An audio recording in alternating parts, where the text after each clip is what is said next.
ಸ್ನೇಹಿತರೆ ನಮಸ್ಕಾರ. ವಿಶೇಷ ಕಾರ್ಯಕ್ರಮಕ್ಕೆ ಸ್ವಾಗತ. ನಾನು ಹೇಮಂತ್ ಸಂಪಾಜೆ. ಸುಮಂತ್ ನಿಗೂಢ ಸಾವಿನ ಪ್ರಕರಣ ಕಳೆದ 6 ತಿಂಗಳಿಂದ ಬಹಳಷ್ಟು ತಣ್ಣಗಿತ್ತು. ಈಗ ಮತ್ತೆ ಮುನ್ನೆಲೆಗೆ ಬಂದಿದೆ. ಕಾರಣ ಏನು ಅಂತ ಹೇಳಿದರೆ ಬ್ರೈನ್ ಮ್ಯಾಪಿಂಗ್ ಮತ್ತು ನಾರ್ಕೋ ಅನಾಲಿಸಿಸ್ ಮಂಪರು ಪರೀಕ್ಷೆ ಅಂತ ನಾವು ಕರಿತೀವಿ. ಈ ಒಂದು ತನಿಖೆಗಳು ಪೊಲೀಸರು ತ್ವರಿತಗತಿಯಲ್ಲಿ ಮಾಡಿದ್ದಾರೆ. ಬೆಂಗಳೂರಿನ FSLನಲ್ಲಿ ಈ ಒಂದು ತನಿಖೆಯನ್ನು ಆರಂಭಿಸಲಾಗಿದೆ. ತನಿಖೆಯ ಮೂಲವಾಗಿ 5 ಜನರನ್ನು ಪ್ರಮುಖವಾಗಿ ವಿಚಾರಣೆಯನ್ನು ಒಳಪಡಿಸಲಾಗಿದೆ. ಅದರಲ್ಲಿ ಮುಖ್ಯವಾಗಿ ವಿಚಾರಣೆಗೆ ಒಳಪಡಿಸಿರೋದು ಅಂತ ಹೇಳಿದರೆ, ಒಂದು ಅವರ ತಂದೆ ಸುಬ್ರಹ್ಮಣ್ಯ ನಾಯಕ್ ಅವರು, ತಾಯಿ ರತ್ನಾವತಿ ಅವರು, ಜೊತೆಗೆ ಅವರ ಸಹೋದರ ಸುದರ್ಶನ್, ಜೊತೆಗೆ ಅವರ ಸೋದರ ಮಾವ ಅಂದರೆ ರತ್ನಾವತಿಯವರ ಸಹೋದರ ಆಗಿರುವಂತಹ ರಾಧಾಕೃಷ್ಣ ಅವರು, ಹಾಗೆ ಅವರ ಸಂಬಂಧಿ ಆಗಿರುವಂತಹ ಲಕ್ಷ್ಮೀನಾರಾಯಣ ಅವರು, ಇವರನ್ನು ತನಿಖೆಗೆ ಒಳಪಡಿಸಲಾಗಿದೆ. ಮೊದಲ ಭಾಗವಾಗಿ ಈ ನಾರ್ಕೋ ಅನಾಲಿಸಿಸ್ ಅಂತ ನಾವೇನು ಹೇಳ್ತೇವೆ, ಮಂಪರು ಪರೀಕ್ಷೆ ಮತ್ತು ಬ್ರೈನ್ ಮ್ಯಾಪಿಂಗ್. ಭಾಳಷ್ಟು ಜನರಿಗೆ ಇದರಲ್ಲಿ ಡೌಟ್ ಇರ್ಬೋದು, ಅಂದರೆ ಇದ್ರ ಮೂಲಕ ನ್ಯಾಯ ಸಿಗಲಿಕ್ಕೆ ಸಾಧ್ಯನಾ?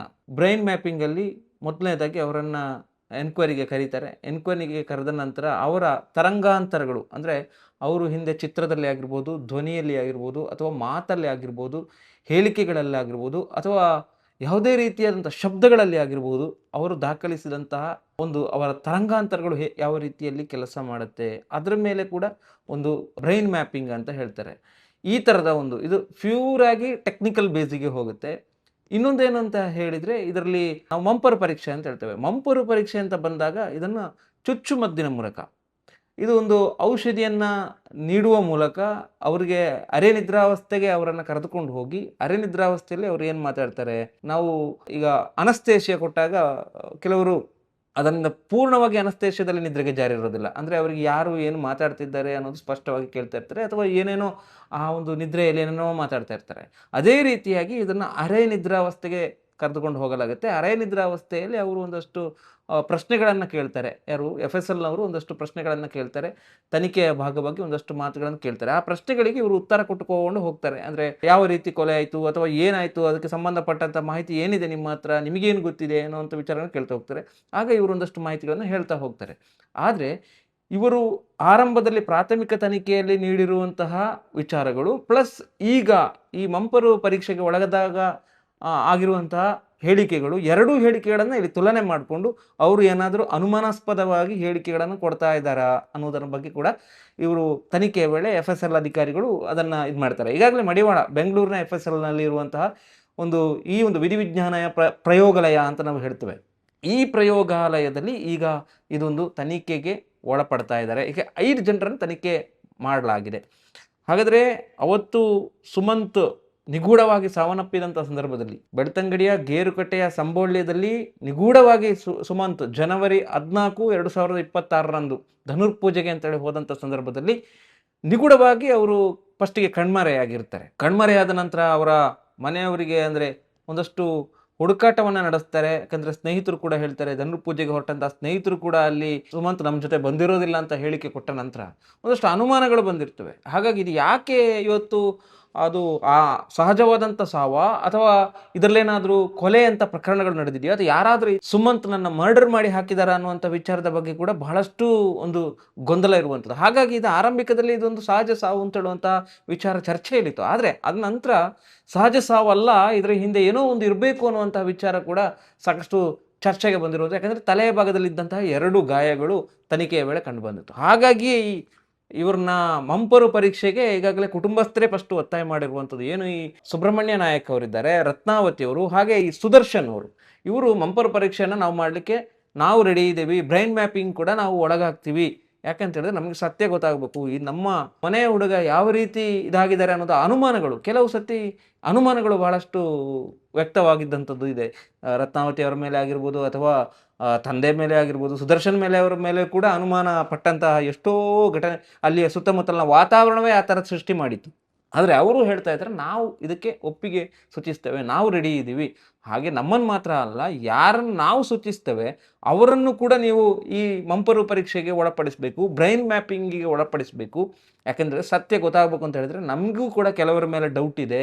ಹಾಗಾಗಿ ನಾವು ಕೂಡ ಯಾರ ಮೇಲೆಲ್ಲ ಡೌಟ್ ಇದೆ ಅವರೆಲ್ಲರನ್ನು ಕೂಡ ನಾವು ತನಿಖೆಗೆ ಹೇಳ್ತೇವೆ. ಒಂದಷ್ಟು ಲಿಸ್ಟ್ಗಳನ್ನು ಕೂಡ ಈಗಾಗಲೇ ಇವರು ಕೊಟ್ಟಿದ್ದಾರೆ, ಮನೆಯವರು ಕೂಡ, ಅವ್ರನ್ನು ಕೂಡ ಒಳಪಡಿಸ್ಬೇಕು ಅಂತ ಹೇಳಿದ್ರೆ. ಈಗ ಈಗ ಸುಮಂತ್ನ ಮನೆಯವರು ಮತ್ತೆ ಅವರ ಸಂಬಂಧಿಕರನ್ನು ಮಾತ್ರ ಈ ಒಂದು ಬ್ರೈನ್ ಮ್ಯಾಪಿಂಗ್ ಮತ್ತೆ ನಾರ್ಕೋ ಅನಾಲಿಸಿಸ್ ಅಂದ್ರೆ ಮಂಪರು ಪರೀಕ್ಷೆಗೆ ಒಳಪಡಿಸಲಾಗಿದೆ.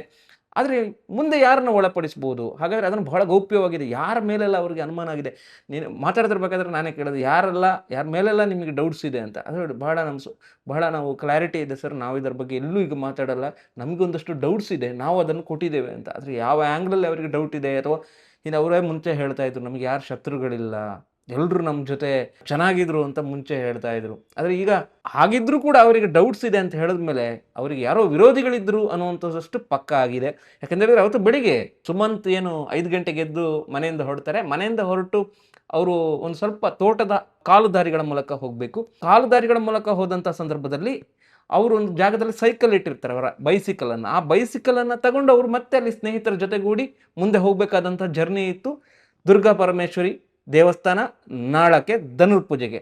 ಹಾಗೆ ಹೋಗ್ಬೇಕನ್ನೋ ಅದೇ ಸಂದರ್ಭದಲ್ಲಿ ಯಾವುದೋ ಒಂದು ಟೂ ವೀಲರ್ ಅಲ್ಲಿ ಬಂದಿದೆ ಅಂತ. ಯಾವ ಟೂ ವೀಲರ್ ಗೊತ್ತಿಲ್ಲ, ಯಾವುದೋ ಒಂದು ಗಾಡಿಗೆ ಡಿಕ್ಕಿ ಹೊಡ್ಕೊಂಡು ಹೋಗಿದೆ ಅಂತ ಹೇಳಲಾಗ್ತಿದೆ. ಯಾವುದೋ ಅಪರಿಚಿತ ವ್ಯಕ್ತಿ ಬಂದಿದ್ದಾರೆ. CC ಕ್ಯಾಮರಾದಲ್ಲೂ ಕೂಡ ಪರ್ಫೆಕ್ಟ್ ಆಗಿ ಕಾಣ್ತಾ ಇಲ್ಲ ಆ ವ್ಯಕ್ತಿ ಯಾರು ಅನ್ನೋದು ಕೂಡ ಯಾರಿಗೂ ಕೂಡ ಗೊತ್ತಿಲ್ಲ. ಹಾಗಾದರೆ ಈ ಒಂದು ವ್ಯಕ್ತಿ ಯಾರು ಅನುಮಾನಾಸ್ಪದ ಆಗಿದೆ. ಆ ವ್ಯಕ್ತಿ ಸಸ್ಪೆಕ್ಟೆಡ್ ವ್ಯಕ್ತಿ. ಆತ ಏನನ್ನು ಕಂಡುಹಿಡಲಿಕ್ಕೆ ಸಾಧ್ಯನೇ ಇಲ್ಲ. ಯಾಕಂದರೆ ಯಾವುದೇ ಕುರುಹುಗಳು ಒಂದು ಚೂರು ಕೂಡ ಉಳ್ಕೊಂಡಿಲ್ಲ ಅಲ್ಲಿ. ಇನ್ನೇನು ಅಂತ ಹೇಳಿದ್ರೆ, ಯಾವುದೋ ಒಂದು ಆಟೋಗೆ ಡಿಕ್ಕಿ ಹೊಡೆದು ಅಂತ. ಆಟೋಕ್ಕೆ ಡಿಕ್ಕಿ ಹೊಡೆದ ವಿಷಯಕ್ಕೆ ಸಂಬಂಧಪಟ್ಟಾಗೆ ಕೂಡ ಅಲ್ಲಿ ಕೂಡ ಯಾವುದೇ ದಾಖಲಾತಿ FSL ಅದನ್ನು ಕೂಡ ಸಂಗ್ರಹಣೆ ಮಾಡಿದ್ದಾರೆ, ವಿಚಾರಗಳನ್ನು ಸಾಕ್ಷ್ಯಗಳಾಗಿ ಪರಿಗಣಿಸಿದ್ದಾರೆ. ಆದರೆ ಅಲ್ಲೂ ಕೂಡ ಯಾವುದೇ ರೀತಿಯಾದಂತಹ ಒಂದೇ ಒಂದು ಕ್ಲೂ ಕೂಡ ಸಿಕ್ಕಲಿಲ್ಲ. ಹಾಗಾದ್ರೆ ಮುಂದೆ ಏನು ಈ ತನಿಖೆ? ತುಂಬ ಜನಕ್ಕೆ ಇರುವಂಥದ್ದು ಇದೇ ಕುತೂಹಲ. ಯಾಕಂದರೆ ಆ ಹುಡುಗ 9ನೇ ಕ್ಲಾಸ್ ಹುಡುಗ, ಪ್ರತಿಭಾವಂತ, ವಿಜ್ಞಾನ ವಿಷಯಗಳಲ್ಲಿ ಬಹಳಷ್ಟು ಆಸಕ್ತಿ ಉಳ್ಳಂಥ ಹುಡುಗ, ಗುಜರಾತಿಗೆ ಸೆಲೆಕ್ಟ್ ಆಗಿದ್ರು. ಇನ್ನೇನು ಅವರು ಒಂದು ಭವಿಷ್ಯದ ವಿಜ್ಞಾನಿ ಅಂತಲೇ ಅವ್ರನ್ನ ಹೇಳಲಾಗ್ತಾ ಇತ್ತು. ಸರ್ಕಾರಿ ಶಾಲೆಯಲ್ಲಿ ಓದ್ಕೊಂಡು ಆ ಮಟ್ಟಿಗೆ ಸಾಧನೆ ಮಾಡೋದು ಸಣ್ಣ ಸಾಧನೆ ಅಲ್ಲ, ಬಹಳಷ್ಟು ದೊಡ್ಡ ಸಾಧನೆ. ಆದರೆ ಸುಮಂತ್ ಈ ರೀತಿಯಾಗಿ ನಿಗೂಢವಾಗಿ ತೆಗಲಿಕ್ಕೆ ಕಾರಣ ಏನು? ಸಾಕಷ್ಟು ಮಂದಿಯಲ್ಲಿ ಇರುವಂತಹ ದೊಡ್ಡ ದೊಡ್ಡ ಡೌಟ್ಸು, ದೊಡ್ಡ ದೊಡ್ಡ ಕ್ವಶನ್ನು ಅಂದರೆ ಇದೆ. ತುಂಬ ಜನ ಹೊರಗಡೆ ಹೋದಾಗ ಕೇಳ್ತಾರೆ, ಒಂದು ಸುಮಂತ್ ಸಾವಿನ ಪ್ರಕರಣದ ಬಗ್ಗೆ ಏನಾಯಿತು, ನಮಗೆ ಡೀಟೇಲ್ಸ್ ಬೇಕು ಅಂತ ಹೇಳ್ತಾರೆ. ಆದರೆ ಈ ಸಾವಿನ ಪ್ರಕರಣ ಬಹಳಷ್ಟು ನಿಗೂಢವಾಗಿ ಉಳಿದಿದೆ.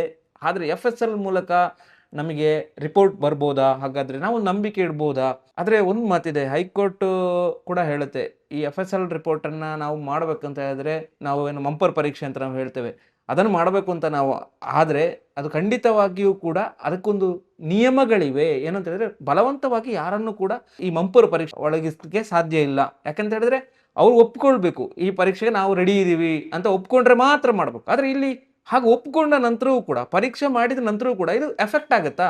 ಇದು ಕ್ವಶನ್ ಇರುವಂಥದ್ದು. ಆದರೆ ತುಂಬ ಮೂಲಗಳ, ವೈದ್ಯಕೀಯ ಮೂಲಗಳಾಗಿರ್ಬೋದು ಅಥವಾ ಕೆಲವು ಇದರ ಬಗ್ಗೆ ನುರಿತ ವ್ಯಕ್ತಿಗಳಾಗಿರ್ಬೋದು, ಇವರು ಹೇಳುವ ಪ್ರಕಾರ ಮಂಪರು ಪರೀಕ್ಷೆಯಲ್ಲಿ ಎಷ್ಟೋ ಜನರನ್ನು ಒಳಪಡಿಸಿದಾಗ ಕೆಲವರು ಅರೆ ನಿದ್ರಾವಸ್ಥೆಯಲ್ಲೂ ಹೋದರೂ ಕೂಡ ಈ ಸತ್ಯವನ್ನ ಮುಚ್ಚಿಡುವಂಥ ಕೆಲಸವನ್ನ ಮಾಡ್ತಾರೆ. ಬಹಳಷ್ಟು ದೃಢ ಮನಸ್ಸಿರುವವರಂತೆ.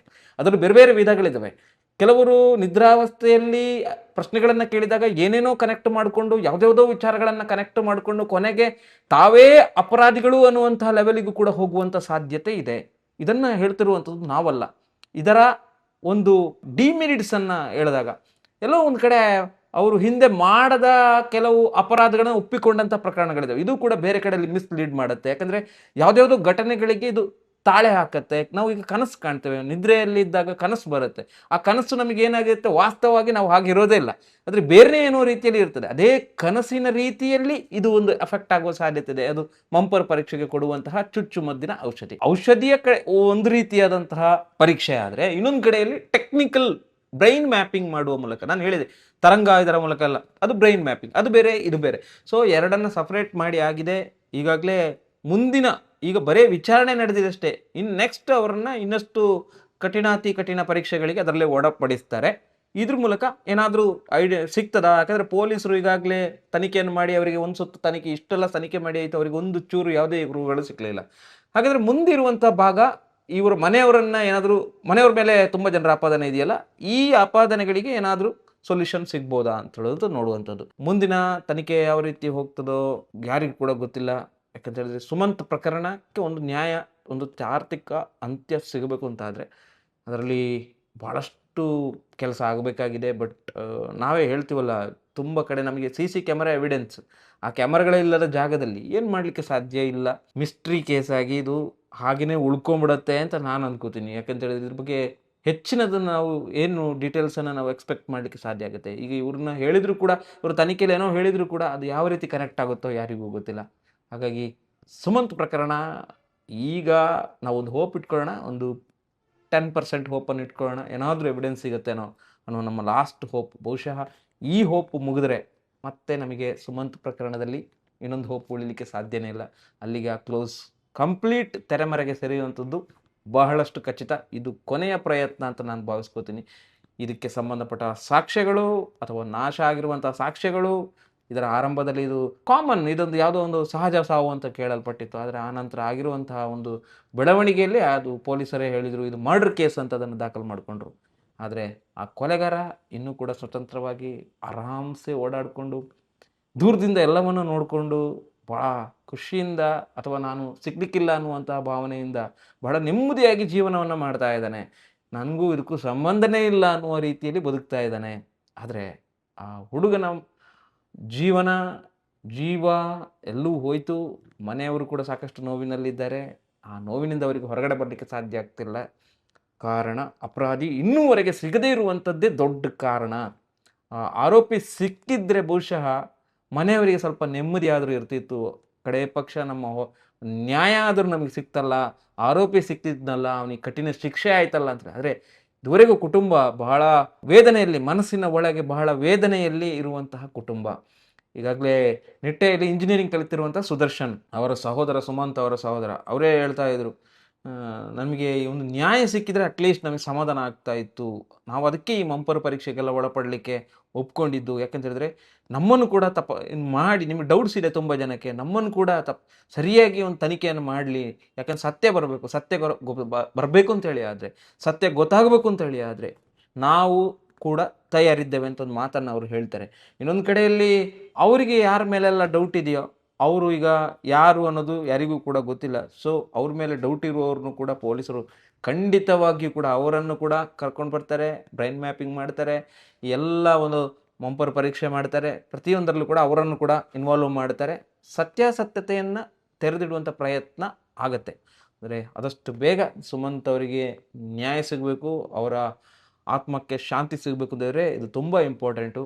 ಆದರೆ ಎಲ್ಲೋ ಒಂದು ಕಡೆಯಲ್ಲಿ ನಮಗೆಲ್ರಿಗೂ ಕಾಡ್ತಿರುವಂಥ ಪ್ರಶ್ನೆ, ಸುಮಂತ್ ಅವರಿಗೆ ನ್ಯಾಯ ಸಿಗುತ್ತಾ ಅನ್ನುವಂಥದ್ದು. Thank you. ಈ ಬಗ್ಗೆ ನಿಮಗೇನು ಅನಿಸುತ್ತೆ ಅನ್ನೋದನ್ನು ಕಾಮೆಂಟ್ ಬಾಕ್ಸ್ನಲ್ಲಿ ತಿಳಿಸಿ. ಧನ್ಯವಾದಗಳು. ನಮಸ್ಕಾರ.